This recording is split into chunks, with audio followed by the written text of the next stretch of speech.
नमस्कार, मी Suhas. Prime time महाराष्ट्रामध्ये आपलं सगळ्यांचं स्वागत. एक थोडासा वेगळा विषय घेऊन तुमच्यासमोर येण्याचं हे धाडस करतोय. जर तुम्हाला माझा व्हिडिओ आवडला तर तो नक्की लाईक करा आणि तुमच्या कमेंट्स देखील आमच्या कमेंट बॉक्समध्ये टाका. व्हिडिओ वेगळा आहे, म्हणजे हा काही कुठला विषयाला घेऊन मी केलेला नाही. पण आत्ता आपण बघितलं, काही दिवसांपूर्वी मुंबईमध्ये मराठा आंदोलकांनी एक आंदोलन केलं आपल्या आरक्षणाच्या मागणीसाठी. जरांगे पाटील यांच्या नेतृत्वामध्ये हे आंदोलन झालं. हे आंदोलन संपलंही, अत्यंत यशस्वी झालं. हे आंदोलन गुलाल उधळून हे सगळे मराठा आंदोलक जे आहेत ते आता आपापल्या गावीसुद्धा परत गेलेले आहेत. पण या आंदोलनाच्या दरम्यान अनेक वाहिन्यांचे पत्रकार असतील, अनेक वाहिन्यांचे संपादक असतील, प्रिंट मीडियाचे पत्रकार संपादक असतील, किंवा हल्ली जो सोशल मीडियाचा सगळा प्लॅटफॉर्म आहे त्याचे जे पत्रकार आहेत ते सुद्धा या आंदोलनाचं सगळं कव्हरेज करण्यासाठी रस्त्यावर उतरले आणि प्रत्येकाने आपापल्या पद्धतीने अत्यंत एक चांगलं कव्हरेज महाराष्ट्रापर्यंत पोहोचवलं. त्यातल्या पुढारी न्यूज या चॅनलचे जे संपादक आहेत प्रसन्न जोशी, हे सुद्धा या आंदोलनाच्या कव्हरेजच्या निमित्ताने रस्त्यावर उतरले. त्याचं कव्हरेज त्यांनी केलं, अत्यंत ताकदीने असं कव्हरेज केलं. खरं तर प्रसन्न जोशी असे जेव्हा जेव्हा महाराष्ट्रामध्ये काही प्रसंग उद्भवतात, म्हणजे मला आठवत आहे की कोल्हापूरमध्ये जेव्हा महाभयंकर पूर आला होता तेव्हा त्या पुरामध्ये जाऊन प्रसन्न जोशींनी त्यावेळी ते ज्या वाहिनीमध्ये होते त्या वाहिनीसाठी त्यांनी रिपोर्टिंग केलेलं आहे आणि तिथली सद्यस्थिती त्यांनी दाखवलेली आहे. म्हणजे कधीकधी आपला जीव धोक्यात घालून सुद्धा काही घडामोडींचं, घटनांचं कव्हरेज हे पत्रकाराला, संपादकांना करावं लागतं. ती देखील आठवण मला प्रसन्न जोशींच्या बाबतीमध्ये आहे. पण आज मी बोलणार आहे ते म्हणजे या मराठा आंदोलनाच्या निमित्ताने सगळ्यांनीच कव्हरेज केलं, सगळ्यांनी त्याच्यावर पॅकेजेस बनवली, काहींनी विश्लेषण छान केलं. याच्यामध्ये प्रसन्न जोशींचा एक व्हिडिओ सध्या प्रचंड व्हायरल होतोय. तो नुसता व्हायरल होतोय असं नाही आहे, तर तो मराठा समाजामध्ये इतका व्हायरल होतोय की मराठा समाजाची भावना ही झाली आहे की या माणसानं खऱ्या अर्थाने आपली बाजू समजून घेतली आणि हा खऱ्या अर्थाने आपली बाजू मांडतोय. इतकी भावना प्रबळ ही मराठा समाजामध्ये झाली आहे. कोणाबद्दल? तर प्रसन्न जोशी यांच्याबद्दल. मी स्वतः पुढारी न्यूजचा संपादक म्हणून मी स्वतः देतो. मी आज आंदोलनाच्या ठिकाणी जाऊन आलेलो आहे. आंदोलन अतिशय शिस्तीत चाललेलं आहे. आंदोलनामध्ये कोणताही राडा चाललेला नाही. जे कार्यकर्ते आजूबाजूला दिसत आहेत ते इतक्या मोठ्या संख्येने आहे की त्याच्यामुळे लोकांना वाटू शकतं केवढीही गर्दी आहे, पण त्याचं कारणच आंदोलनाचं ठिकाण आहे. उद्या जर का दसरा मेळाव्यातले शिवसैनिक एका क्षणात दादरला पसरले तर जे वातावरण बघायला मिळेल ते वातावरण तिथे बघायला मिळेल. तिसरी गोष्ट म्हणजे ग्रामीण भागातून कधी नव्हे तो मुंबईत आलेला आहे. त्यांना तुमच्या मुंबईशी काही देणं घेणं नाहीये, त्यांना त्यांच्या आरक्षणाशी देणं घेणं आहे. 1, 2, 3 दिवस काय आले तर लगेच आम्हा सगळ्यांना केवढी मुंबईला वेठीला धरलं, काय त्रास झालाय आम्हा सगळ्यांना. ही मंडळी तीच आहेत की जी मुंबईमधल्या आपल्या सगळ्यांच्या घराला अन्नधान्यानं भरतात, जिकडे आपला सगळा कच्चा माल येतो, जिकडे आपल्यासाठीचा वर्कफोर्स येतो, तोच हा वर्ग आहे, तो आपल्याकडे आलेला आहे. त्याच्या बाबतीत आपण बोलतो, याची आपण सगळ्यांनी जाणीव ठेवायला पाहिजे. आणि जे काही घटना घडलेल्या आहेत त्या इतक्या अपवादात्मक आहेत की त्यामुळे आंदोलन हातून निसटलं. म्हणजे अन्य कुठल्या साध्या व्यक्तीपासून ते छगन भुजबळांपर्यंत सगळे म्हणतायत काय झालेलं वगैरे, जणू काही तालिबान अवतरली की काय, असं चित्र नाही. हे मी जबाबदारीने सांगू इच्छितो. पुढची गोष्ट म्हणजे ही घटना ही इतकी मोठी करून दाखवली जाते की जणू काही तालिबान अवतरलंय. छत्रपती शिवाजी महाराज टर्मिनस आणि आझाद मैदानाच्या बाजूला घोड्यावरती बसलेले तालिबानी बंदुका घेऊन जात आहेत की काय, असं चित्र तयार केलं जात आहे. असं नाहीये. तिकडे आजही रेल्वे वगैरे व्यवस्था सुरू आहे. जेवढा ताण यायचा तेवढा आलेला, तेवढा येत नाही का आपल्याकडे? यापुढे आपले कार्यक्रम झाले नाहीत का? आज जेव्हा दिल्लीच्या जंतर मंतरवरती अण्णा हजारेंचं आंदोलन सुरू होतं तेव्हा नव्हता का ताण आला त्यांच्यावरती? सगळ्यांनी कव्हर केलं, त्याचे पण अनुभव आहेत. ही मंडळी त्यांच्या गरजांसाठी आलेले आहेत, तर ते पण आले नसते, त्यांचं काही म्हण नाही, त्या मांडणीसाठी ते आलेले आहेत आणि ते मुंबईत नाही येणार तर कुठे येणार? त्याच्याद्वारे त्यांनी आपला हक्क दाखवून दिले की आमची सुद्धा मुंबई आहे. मुंबईचा मराठी माणूस काय फक्त चाकरमानी पांढरपेक्षा नोकरदार असतो का? तो शेतकरी सुद्धा आहे. हे किती छान आहे, हे किती सुंदर आहे. मुंबई म्हणतात शेतकरी डोळ्यासमोर येत नाही, कारण मुंबई शेतीच होत नाही. पण या निमित्ताने शेतकरी बांधव ग्रामीण महाराष्ट्रातली माणसं आलेली आहेत आणि मुंबईवरती त्यांनी आपला सातबारा आपला नावावर करून घेतलेला आहे. त्या दृष्टीने सुद्धा मुंबईकरांनी बघितलं पाहिजे की हे आपलीच माणसं आहेत. महाराष्ट्राचे 36 जिल्हे ज्यांना माहित नाही त्या निमित्तानं त्यांना आता ही नावं जरा आमच्या दक्षिण मुंबईमध्ये लक्षात आली असेल. ते म्हणजे हे सगळं का घडलं आणि का मी हे सांगतोय याच्या मागचं थोडंसं तुम्हाला विश्लेषणही सांगतो. या आंदोलनाच्या दरम्यान जर तुम्ही बघितलं असेल तर कुठलाही राजकीय नेता आपली एक स्पष्ट भूमिका घेऊन ना आंदोलनाच्या बरोबर राहिला ना आंदोलनापासून लांब राहिला. म्हणजे कुठली स्पष्ट भूमिका नाही. कारण त्याला ही भीती आहे की मी आंदोलनात दिसलो तरी इतर समाजांचा रोष मला ओढवावा लागेल आणि नाही दिसलो तर मराठा समाजाचा रोष मला ओढवून घ्यावा लागेल, म्हणून कुठलीच भूमिका घ्यायची नाही. पण कोणी विचारलं तर मराठा समाजाला आरक्षण मिळालं पाहिजे, ही एक ठरलेलं वाक्य प्रत्येक नेता बोलताना आपण बघितलेलं आहे. याचबरोबर कुणीही या मराठा आंदोलकांच्या समर्थनार्थ किंवा त्यांच्या बाजूनं कोणी बोलताना मला फारसं दिसलं नाही. सगळेजण आपल्या AC केबिनमध्ये बसून, घरातला AC लावून, कोणी आपल्या कचेऱ्यांमधनं, कोणी पंख्याच्या वारा घेत आंदोलनावर तोंडसुख सगळ्यांनी घेतलं. कोणी त्यांची बाजू किती खरी आहे हेही मांडलंय. काहींनी असं म्हटलं की यांना मुंबईमध्ये येण्याची गरज काय होती, गणेश उत्सवाच्या काळामध्ये मुंबईमध्ये येऊन गर्दी करण्याची गरज काय होती, मग सरकारला रोखता आलं नाही का, आज मुंबई आमची जाम केली, आज ट्रॅफिक जाम केलं. अशा अनेक कमेंट्स या आंदोलनाच्या दरम्यान आपण बघितलेले. आणि खरं तर याच गोष्टीला प्रसन्न जोशी यांनी वाचा फोडली. त्यांनी जो तो कंटेंट मांडला ना तो मला खूप भावला, म्हणून मी हा व्हिडिओ करतोय. प्रसन्न जोशी हे माझे चांगले मित्र आहेत. एकेकाळी आम्ही एकत्र काम केलंय अनेक वाहिन्यांमधनं. मी म्हणून व्हिडिओ करतोय असं नाही, त्या कंटेंटमुळे करतोय. कारण त्या कंटेंटमुळे मला माझ्या न्यूज चॅनलच्या प्रवासातला देखील एक प्रसंग मला आठवला, तो मी पुढे सांगेनच, पण त्यामुळे मी हा व्हिडिओ करतोय. या मराठा आंदोलनाचं कव्हरेज करण्यासाठी प्रसन्न जोशी रस्त्यावर उतरले. कसं असतं, एखाद्या रिपोर्टरनी ना आंदोलकांच्या बरोबर एक जवळीक सुद्धा साधायची असते तर ती बातमी मिळते. तुम्ही नुसतं काय वाटतंय, तुम्हाला तुमची मागणी काय, एवढं जर बोलून गेलो तर ते एक अंतर राहतं. प्रसन्न जोशी आंदोलकांमध्ये मिसळले, ते रस्त्यावर उतरले. त्यांनी आंदोलकांच्या बरोबर चटणी भाकरीचा आस्वादही घेतला.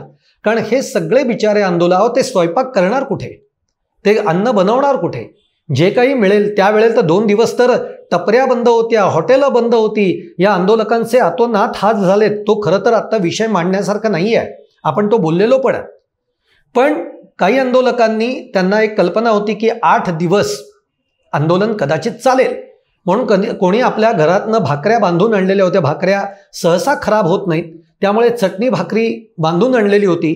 तर ती चटणी भाकर काही आंदोलक खात होते, त्यांच्यामध्ये प्रसन्न जोशी गेले. त्यांनी सुद्धा म्हणजे त्यांनी आग्रह केला असेल आंदोलकांनी की सर तुम्ही पण खा. तुम्हाला सांगतो, तुम्ही अशा प्रसंगी कधी गेलात ना तर ही माणसं प्रेमाने तुम्हाला बोलवतात. त्यांची अपेक्षा एकच असते की तुम्ही आमची बाजू सत्य काय आहे ती दाखवा. प्रसन्न जोशींनी चटणी भाकरीचा आनंदही घेतला, आस्वादही घेतला. पण त्यानंतर जो त्यांनी कंटेंट केला तो फार बोलकाय आणि तो महाराष्ट्राला भावला आणि त्यापेक्षा तो मराठा समाजाला भावला. काय म्हणाले प्रसन्न जोशी त्यामध्ये? प्रसन्न जोशी असं म्हणाले की आज जे हे आंदोलक मुंबईमध्ये आलेले आहेत, गर्दी तर होणारच, लाखोच्या संख्येने आलेत, ट्रॅफिक जॅम होणार, इतर वेळी ते होतं, आंदोलकांमुळे होणार. आणि आज लाखाच्या संख्येने आणलेल्या आंदोलकांच्या मध्ये जर कोणी एक 4-5 ठिकाणी जर का तुम्हाला हुल्लडबाजी दिसली असेल, म्हणून हे आंदोलक काहीतरी उग्र आंदोलन करतायत असं त्याचं स्वरूप नाही म्हणता येणार. हे काही तालिबानी ज्या पद्धतीनं दहशत माजवतात तसे हे आंदोलक नाही आहेत. हे आंदोलक मराठा समाजातले आपले आहेत, ही आपलीच लोक आहेत, जे फक्त आपल्या न्याय हक्कांसाठी आज काही 100 किलोमीटरचं अंतर पार करून तुमच्या मुंबईत आलेत. बरं, त्यांना येण्याची इच्छा होती का? नव्हती. पण सरकार दखल घेत नाही म्हटल्यानंतर ते कुठे येणार? मंत्रालय, मुंबई ते मंत्रालयात आले. बरं, आज ज्या आंदोलकांना तुम्ही बोलताय ना, हे आंदोलक शेतकरी वर्गातले आहेत. आज त्यांच्याच शेतीमध्ये पिकलं जाणारं जे अन्न आहे ते आज आपण शहरी माणसं इथे बसून खातोय आनंदाने, आपली पोटं भरतोय. आणि ते आज आपल्या न्याय हक्कांच्या मागण्यांसाठी आपलं घरदार सोडून, आपली मुलं बाळं कासोटीला बांधून मुंबईमध्ये आलेत. कसे राहिलेत हे चित्रण भयंकर आहे. आणि तेच प्रसन्न जोशींनी आपल्या कंटेंटमध्ये मांडलं आणि ते इतकं व्हायरल झालं की मराठा समाजाला खरंच असं वाटलं की आत्तापर्यंत आपल्याला कोणी आपलं म्हणत नव्हतं, की खरंच हे आपले आंदोलक आहेत, यांच्या मागण्या बरोबर आहेत, आपलं म्हणणारं कोणी नाही आहे इथे, अशी एक भावना या आंदोलकांची होत असतानाच प्रसन्न जोशींनी हा कंटेंट दिला आणि मराठा समाजाला एक अशी भावना निर्माण झाली की कोणीतरी आपल्याला आपलं म्हणतंय, कोणीतरी आपली बाजू मांडतंय, तो मांडण्याचा प्रयत्न करताय. आणि म्हणून प्रसन्न जोशींचा तो व्हिडिओ अत्यंत व्हायरल झाला आणि त्याचा आनंद मला सर्वाधिक झाला. म्हणून खरं तर हा व्हिडिओ करण्याचा मी प्रयत्न करतोय किंवा घाट घातलाय किंवा मी हा व्हिडिओ प्रपंच करतोय. आता प्रसन्न जोशी कोण हे सगळं बोलत असताना थोडासा म्हणजे मी खरं तर प्रसन्न जोशी कोण हे सांगण्याची गरज नाही. प्रसन्न जोशी अवघ्या महाराष्ट्राला माहिती आहेत. डिबेट शोमधनं आपण प्रसन्न जोशींना बघतो, त्यांची राजकीय भूमिका ते मांडत असतात, हे सगळं बघतो. तरी एक थोडक्यामध्ये ओळख करून देतो, कारण माझा जो त्यांचा परिचय राहिला आहे, आम्ही एकत्र काम केलं आहे, त्यामुळे काही प्रसंग काही घटना सांगणं खूप गरजेचं आहे. म्हणून एक तर प्रसन्न जोशींची सुरुवात ही प्रिंट माध्यमातनंही झाली आहे.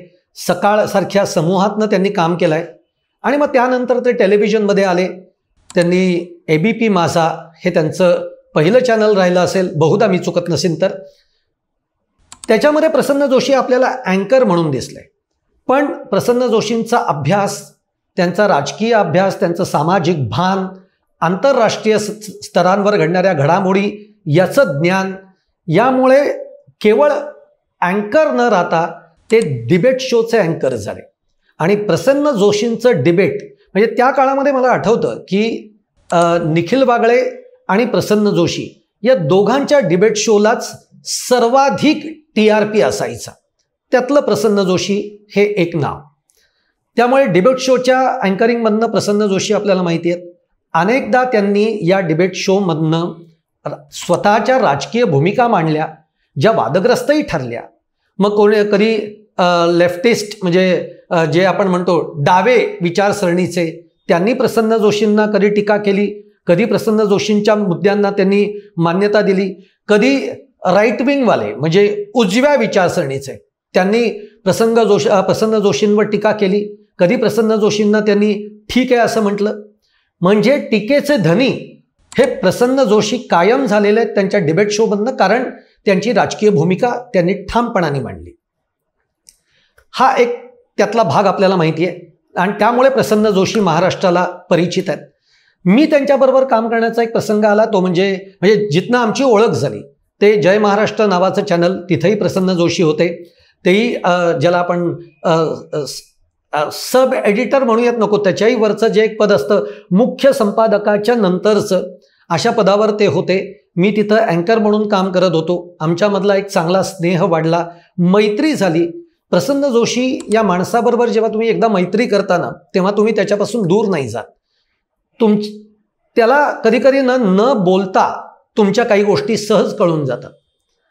तर तेव्हापासून आमची मैत्री झाली. पुढे एकत्रित प्रवास आमचा साम TV झाला. साम TVला प्रसन्न जोशी हे संपादक म्हणून आले.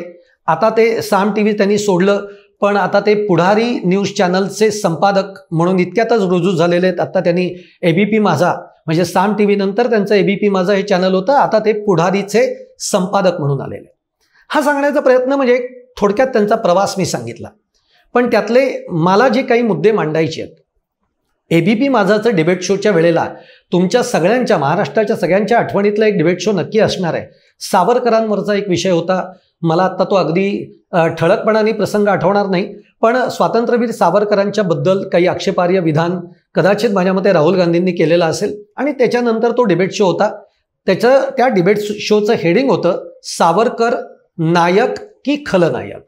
आणि त्याच्यानंतर प्रसन्न जोशींना जे टार्गेट केलं गेलं, जे टीकेचे धनी झाले प्रसन्न जोशी, उजव्या विचारसरणीच्या लोकांनी तर प्रसन्न जोशीला धारेवर धरलं.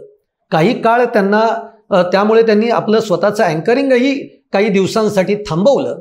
इतकं त्यांना लक्ष केलं गेलं. पण मला ना या निमित्ताने खरंच सांगायचं आहे, कारण मी पण वाहिन्यांमधनं काम केलेलं आहे, जोशींबरोबर मी काम केलेलं आहे.